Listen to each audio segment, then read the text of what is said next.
Hello అండి, ఈ వీడియోలో డిప్లొమా థర్డ్ సెమిస్టర్ వాళ్ళకి ఇంజనీరింగ్ మ్యాథమెటిక్స్ 2 నుండి డెఫినెట్ ఇంటిగ్రల్స్ మీద ప్రాబ్లమ్స్ చూద్దామండి. ఎవరైతే నా ఛానల్ని ఫస్ట్ టైం చూస్తున్నారో సబ్స్క్రైబ్ చేసుకోవడం మర్చిపోకండి. Okay, evaluate integral 0 to π/4 log of 1 plus tan x into dx. ఏదైతే ఇచ్చారో ఆ ప్రాబ్లం ఫస్ట్ నోట్ చేయండి. ఏమి ఇచ్చారండి మనకి problem? Integral 0 to π/4 log of 1 plus tan x into dx అని నోట్ చేయండి. ఓకే, ఈ ఇచ్చిన దాన్ని నేను ఏమనుకుంటున్నానంటే ఐ అనుకుంటున్నాను. అంటే ఏమని రాసాం? I equal to integral 0 to π/4 log of 1 plus tan x into dx. Okay, మనకు ఒక ఫార్ములా ఉంది కదా, ఏంటండి ఆ formula? Integral 0 to a f of x into dx equal to integral 0 to a f of a minus x into dx plus c. ఇది formula. ఈ ఫార్ములాని base చేసుకుని ఇక్కడ మనకి ఇంటిగ్రల్ 0 to a అంటే ఇక్కడ ఏమున్నాయి? ఇంటిగ్రల్స్ 0 to π/4 ఉంది కదా, అంటే 0 ప్లస్లో 0నే ఉంది, ఏ ప్లస్లో ఏముంది? π/4 ఉంది. నెక్స్ట్ ఎఫ్ ఆఫ్ ఎక్స్ ప్లస్లో ఏముందండి? ఏ మైనస్ ఎక్స్ ఉంది. ఏ అంటే ఎంత అని చెప్పాము? π/4 అన్నాం కదా, π/4 మైనస్ ఎక్స్ అంటే ఇప్పుడు ఎక్స్ ప్లస్లో ఏమి రాసుకోవచ్చు మనం? π/4 మైనస్ ఎక్స్ రాసుకోవచ్చు కదా. అదే ఇక్కడ సబ్స్టిట్యూట్ చేయండి. I equal to integral 0 to π/4 log of 1 plus tan X కదా ఉన్నది. ఎక్స్ ప్లస్లో ఏం రాయాలని చెప్పాను? π/4 మైనస్ ఎక్స్ రాయండి. ఇంటూ ఏముంది? డిఎక్స్ ఉంది. ఓకే,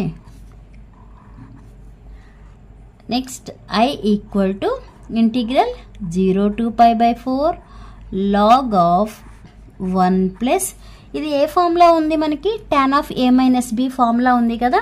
మనకి tan of a minus b equal to formula ఏంటండి? ఆ ఫార్ములా ఇక్కడ రాస్తున్నాను చూడండి. tan of a minus b equal to tan a minus tan b by 1 plus tan a into tan b. Okay, 1 plus tan a into tan b ఉంది కదా. ఇది formula మనకి tan of a minus b formula. ఇక్కడ ఏ ప్లస్లో ఎంత ఉంది? π/4 ఉంది. b ప్లేస్లో ఏముంది? x ఉంది కదా.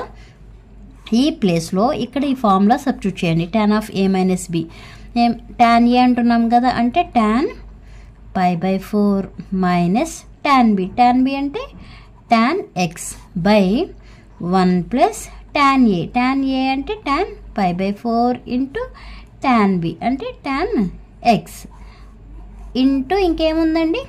dx ఉంది. ఆ dx నోట్ చేయండి.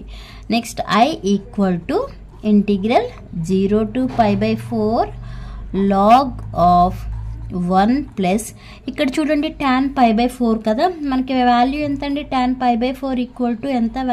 1.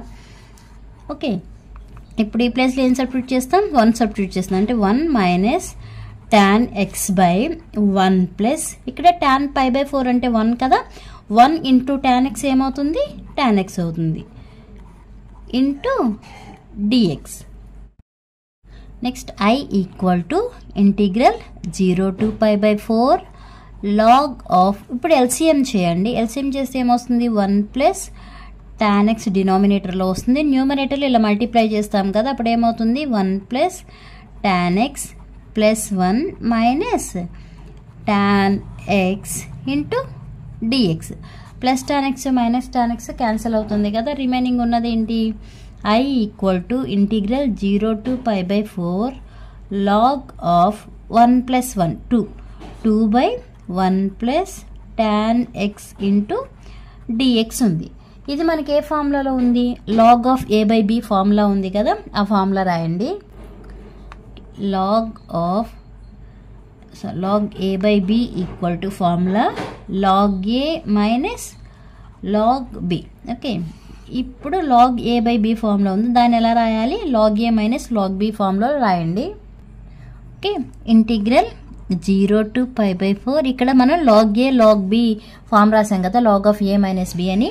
ఇప్పుడు దాని ఇంటిగ్రేషన్ సపరేట్ చేయండి. Integral 0 to π/4 log 2 into dx minus integral 0 to π/4 log of 1 plus tan x into dx అని రాయండి. ఓకే, ఇది కాన్స్టెంట్ కాబట్టి ఐ ఈక్వల్ టు ఇది కాన్స్టెంట్ కాబట్టి బయటికి తీసుకొచ్చేయండి. అంటే log 2 ఇంటిగ్రల్ 0 to π/4 ఇక్కడ ఏమీ లేదంటే 1 ఉన్నట్టు కదా, 1 into dx మైనస్ ఇది ఎలా ఉంది మనకి ఇచ్చిన ప్రాబ్లం ఇదే కదా, integral 0 to π/4 log of 1 plus tan x into dx ఇచ్చిన ప్రాబ్లం అదే కాబట్టి దాన్ని మనం ఏమనుకున్నాం ఐ అనుకున్నాం కదా, అంటే ఈ టర్మ్ మొత్తం ఏమవుతుంది ఐ అవుతుంది. ఓకే, ప్రాబ్లం ఇచ్చిన ప్రాబ్లం ఇదే మనకి, ఆ ప్రాబ్లం ఐ అనుకున్నాం కాబట్టి ఇప్పుడు ఈ ప్లేస్ అంతట్లో ఏమని రాసాము ఐ అని రాసాము. ఇక్కడ మైనస్ ఉంది కదా, ఇది ఈక్వల్కి ఇటు తీసుకొచ్చేయండి, అప్పుడు ప్లస్ అవుతుంది. I plus I equal to log 2 ఇక్కడ ఇంటిగ్రేషన్ అప్లై చేయండి. మనకి ఇక్కడ 1 ఉంది కదా, అంటే integral 1 into dx equal to ఏం రాసుకోవచ్చు ఎక్స్ ప్లస్ సి అని రాయొచ్చు కదా. అంటే ఇప్పుడు ఈ ప్లేస్లో ఏమని రాస్తాము ఎక్స్ అని రాస్తాము. లిమిట్స్ ఏమున్నాయి 0 to π/4 ఉన్నాయి, ఆ లిమిట్స్ అప్లై చేయండి. ఐ ప్లస్ ఐ అంటే ఎంత అండి 2i కదా, 2i equal to log 2 into upper limit minus lower limit. Upper limit ఏముంది π/4 ఉంది కదా, π/4 రండి, లోవర్ లిమిట్ అలాగో 0 కాబట్టి వదిలేసేయండి. నెక్స్ట్ ఇప్పుడు ఐ ఈక్వల్ టు ఇక్కడ 2i ఉంది కదా, ఈ 2ని ఇటు పంపిస్తే ఏమవుతుందండి మల్టిప్లై అవుతుంది, అంటే 4 2s 8 అవుతుంది. అంటే టోటల్గా ఐ ఈక్వల్ టు ఏం రాయొచ్చు π/8 ఇంటూ log 2 అని రాస్తాం. ఇది answer. Okay, I equal to ఎంత వచ్చిందండి π/8 ఇంటూ log 2. అర్థమైందా అండి? ఓకే, అర్థమైతే లైక్ చేయండి, షేర్ చేయండి, అలానే సబ్స్క్రైబ్ చేయండి. Thanks for watching.